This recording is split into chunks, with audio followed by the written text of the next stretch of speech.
ബിജീഷ്, ഒരു കാര്യം കൂടി, ഈ ആറളത്ത് ഇത് ആദ്യമായിട്ടല്ല ഇത്തരത്തിൽ കാട്ടാന ആക്രമണം ഉണ്ടാകുന്നതിന് മുമ്പ് കഴിഞ്ഞ വർഷം ഏതാണ്ട് ഈ സമയത്ത് തന്നെയാണെന്ന് തോന്നുന്നു ഒരു ദമ്പതികൾ കാട്ടാന ആക്രമണത്തിൽ കൊല്ലപ്പെട്ടിരുന്നു.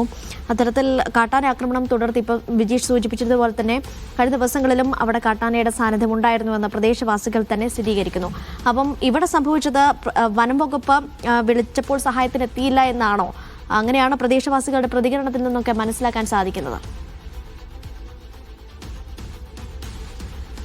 അനീഷ, അങ്ങനെ തന്നെയാണ്. ഇവിടെ ഒരു പൊതുപ്രവർത്തകനായിട്ടുള്ള ഉത്തമട്ടൻ ഇപ്പം നമ്മോടൊപ്പം ചെയ്തത്. ഉത്തമട്ടൻ, ഇത് എങ്ങനെയാണ് സംഭവം? ഞാൻ രാവിലെ ഉത്തമട്ടനെ വിളിച്ചിരുന്നു, നേരത്തെ കൃത്യമായിട്ട് അറിഞ്ഞില്ല എന്ന് പറഞ്ഞു. ഇപ്പോൾ ഈ സംഭവത്തെ കുറിച്ച് എങ്ങനെയാണ്? ഈ സംഭവം എന്ന് പറഞ്ഞു കഴിഞ്ഞാല് ഒരു വീട്ടിൽ രാവിലെ ഒരു 4:30 കൂടി മൂത്രമൊഴിക്കാൻ വേണ്ടി മകളും ഒരു കുടുംബം പുറത്തിറങ്ങിയ സമയത്താണ് വീട്ടുമുറ്റത്ത് വെച്ചാണ് ആന പിടിക്കുന്നത്. ആന ഒരു 4:30 പൊഴിച്ചിട്ടുണ്ടെങ്കിലും മാറാട്ടിയുടെ സംവിധാനം ഇതിന്റെ പുറത്താഴെ ഉണ്ടെങ്കിലും അവർ വേണ്ടത്ര ശ്രദ്ധ ചെലുത്തിയില്ല എന്നുള്ള ഒരു ആരോപണം ഈ പരിസരവാസികൾക്കും ഈ വീട്ടുകാർക്കും ഉണ്ട്. വളരെ ഭീകരമായ ഒരു ഇതാണ്. 20 ആളുകളെയാണ് ഇപ്പം കാട്ടാന ആർല ഫാം തുടങ്ങിയതിന് ശേഷം വധിച്ചിട്ടുള്ളത്. അത് 14 പേരും ഈ പുനരധിവാസ മേഖലയിലെ പാവപ്പെട്ട ആദിവാസി വിഭാഗത്തിൽപ്പെട്ടാണ്. 100ഓളം കാട്ടാനകൾ ഈ ആർലം ഈ പുനരധിവാസ മേഖലയിലും കാർഷിക ഫാമിലും തമ്പടിക്കുകയാണ്. കാട്ടാനയെ ഇവിടുന്ന് ഓടിച്ചു വിട്ട് ജനവാസ മേഖലയിൽ നിന്നെല്ലാം അകറ്റി എന്നുള്ളതാണ് വനംവകുപ്പിന്റെ ഒരു അവകാശവാദം. അത് ശരിയല്ല എന്നുള്ളതാണ് ഇപ്പോൾ ബോധ്യപ്പെടുന്നത്. പക്ഷെ അത് ശരിയല്ല എന്നുള്ളത് കാരണം എന്താ വെച്ച് കഴിഞ്ഞാൽ ഈ ആനകളെ ഇവർ കാട്ടിലേക്ക് വനംവകുപ്പിന്റെ ജീവനക്കാർ താറാട്ടയുടെയും അവരെ ഈ താൽക്കാലിക ജീവനക്കാരൊക്കെ നല്ല കണഞ്ഞ് പരിശ്രമിക്കുന്ന ആനയെ കാട്ടിലേക്ക് തുരത്തി ഇവർ വരുന്നതിന് മുമ്പായിട്ട് തന്നെ ആന വീണ്ടും തിരിച്ച് ഈ മേഖലയിലേക്ക് വരികയാണ്. കാരണം അവിടെ കാട്ടാനയ്ക്ക് ആവശ്യമല്ല, വന്യമൃഗങ്ങൾക്ക് ആവശ്യമായ തീറ്റയോ വെള്ളമോ ഈ വനത്തിലില്ലാത്തതിന്റെ ഒരു വലിയ വിഷയം അതിനകത്ത് ഇത് വരുന്നുണ്ട്.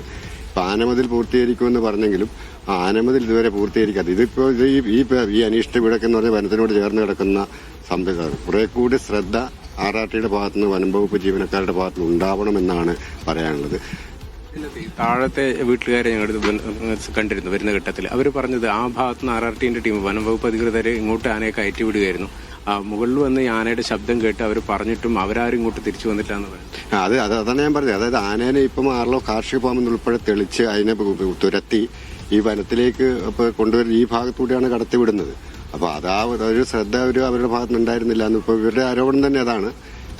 കാട്ടാന വന്ന്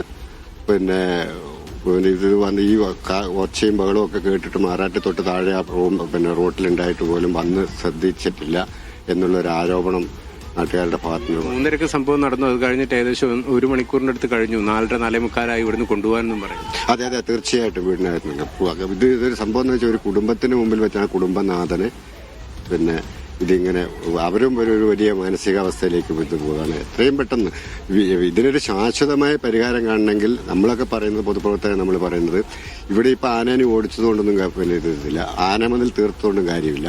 ഉപദ്രവകാരികളായ കാട്ടാനകളെ ഇവിടെ നിന്ന് മയക്കുപിടി വെച്ച് പിടിച്ച് 100ഓളം കാട്ടാനകളുണ്ടെന്ന് പറഞ്ഞു. അത് മുഴുവൻ കൊണ്ടുപോകണമെന്ന് നമ്മൾ ഇത് പറയുന്നില്ല.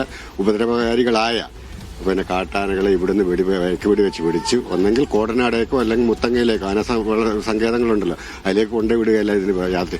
അതല്ലെങ്കിൽ എന്ത് ചെയ്യണമെന്ന് വെച്ച് കഴിഞ്ഞാൽ ഈ മനുഷ്യരെ ഇവിടുന്ന് ഒഴിപ്പിച്ച് ഇതിന്റെ തന്നെ യഥാർത്ഥത്തിൽ അന്നത്തെ ആറളത്താണ് കാട്ടാന ആക്രമണത്തിൽ ഒരു ജീവൻ കൂടി പൊലിഞ്ഞിരിക്കുന്നത്. 10ാം ബ്ലോക്കിലെ അനീഷ് എന്നയാളാണ് കാട്ടാനയുടെ ചവിട്ടേറ്റ് മരിച്ചിരിക്കുന്നത്.